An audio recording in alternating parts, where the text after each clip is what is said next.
ज्योत्सना जी और उनके पति जीवन की सारी जिम्मेदारियां पूरी कर चुके थे। पैसे की कोई कमी नहीं थी, तो घूमना फिरना भी लगा रहता था।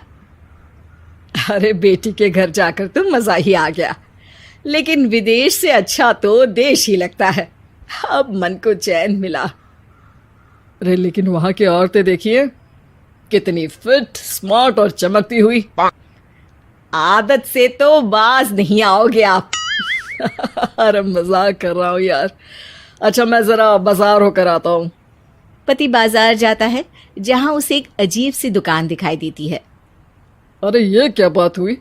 अंदर आओ 50 के, बाहर निकलो 40 के। हम आपकी 10 साल उम्र कम करते हैं। अरे ऐसा क्या करते हैं भला? जरा अंदर जाकर ही देख लेता हूँ। अंदर एक सुंदर सी लड़की खड़ी होती है। सुंदरी जी, ये क्या दुकान है? जरा जादू हम पर भी तो चला दीजिए। यस सर, आपको हमारी एग्जीक्यूटिव एक डेमो के लिए अंदर ले जाएगी। आप अंदर जाएंगी तो आप खुद ब खुद समझ जाएंगी। पति अंदर जाता है, जहां सेल्स गर्ल मिलकर पति को नकली बाल, नकली दांत, रंग बिरंगी कपड़े के साथ रंगीन चश्मा लगा देती है। देखिए, अब खुद को शीशे पे देखिए और बताइए सर। हाय दयो, ऐसे तो मैं किसी हीरो से कम नहीं लग रहा। दे दो, सारा सामान पैक कर दो। पति खुशी खुशी वहां से निकल जाता है। घर आकर वो सारा सामान छुपा देता है। फिर अगली शाम, सुनो मैं वॉक पर जा रहा हूँ। इस वक्त? अरे नाती पोतों को वीडियो कॉल करके बात तो कर लो। अब हाँ, आकर करता हूँ ना, पक्का पक्का। पति बाहर जाकर सारा मेकअप करता है और मार्केट में घूमता है, जहां उसे एक स्मार्ट सी महिला दिखती है। क्या आपको मुझसे कोई काम है? नहीं नहीं, आप तो बहुत हैंडसम हैं। थैंक्स। वैसे आप भी कम नहीं है। वैसे क्या उम्र होगी आपकी? लगता कितने का हूँ?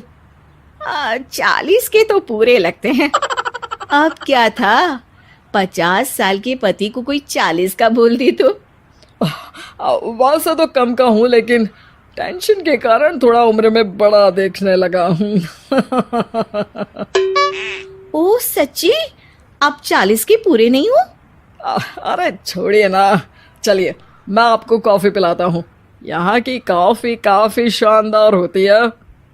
दोनों में दोस्ती हो जाती है और फिर चल पड़ता है सिलसिला रोज रोज के घूमने फिरने और मजे करने का।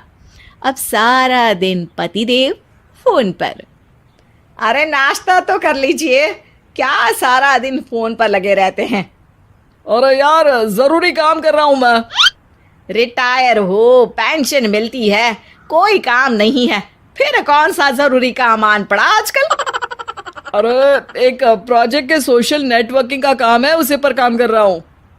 ठीक है, चलो अब नाश्ता कर लो, देर हो रही है। पति अपना नकली सारा सामान बिस्तर के पास छुपा कर सोता, सुबह चुपके से पहनकर बाहर जाता और घर आने पर उतार देता। एक दिन पड़ोसन कहती है, अरे ज्योत्सना बहन, तुम लोगों के घर कोई हैंडसम सा आदमी रहने आया है क्या? अरे कहाँ यार, मैं और ये दो ही तो लोग हैं घर में। हैंडसम सी शक्ल देखे तो मुझे भी जमाना हो गया है। अरे पता नहीं, वो जाता तो तुम्हारे ही घर में है, क्या पता कौन होगा।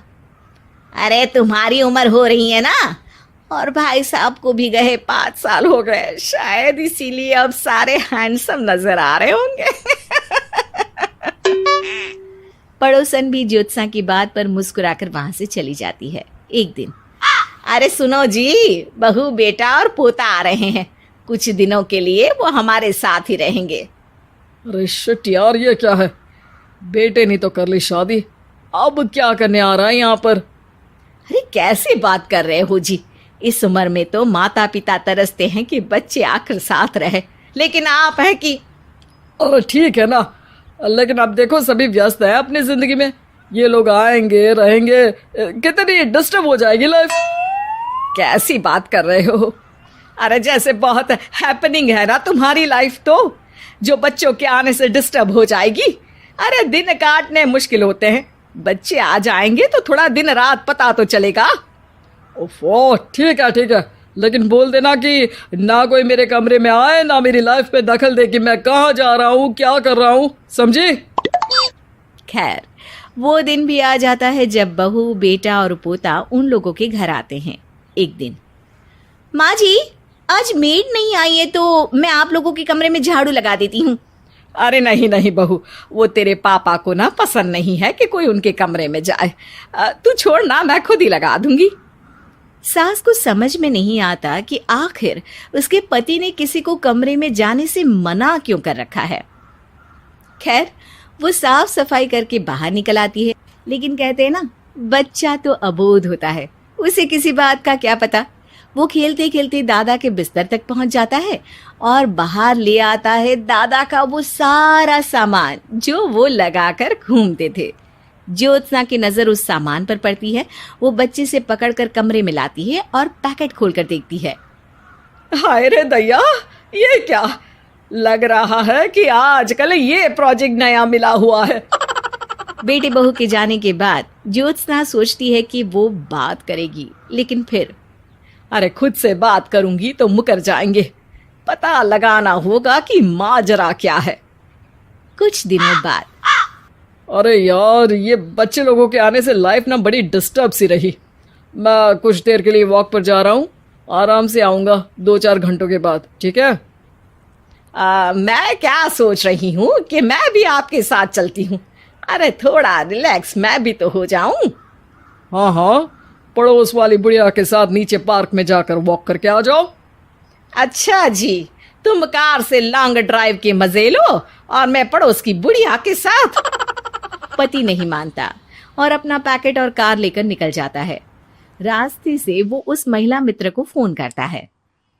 हाय ब्यूटीफुल, मैं कुछ दिनों के लिए आउट ऑफ कंट्री था, आज आ गया तो सोचा तुमसे मिल लूं। हाँ, क्यों नहीं, क्लब में आ जाओ। पति क्लब में पहुंचता है, सारा नकली सामान चिपका भी लेता है, लेकिन उसे पता नहीं होता कि ज्योत्सना ने सबका गोंद निकाल दिया है। ओ बेबी, मैंने आपको बहुत मिस किया। मैंने भी। लेकिन वो जैसे ही हंसता है, उसके नकली बाल गिरकर हाथ में आ जाते हैं, जिससे उसका सर गंजा दिखता है। ओ ये क्या? तभी उसका दांत भी हाथ में आ जाता है और ज्योत्सना के पति का सारा बुढ़ापा उसकी दोस्त के सामने आ जाता है।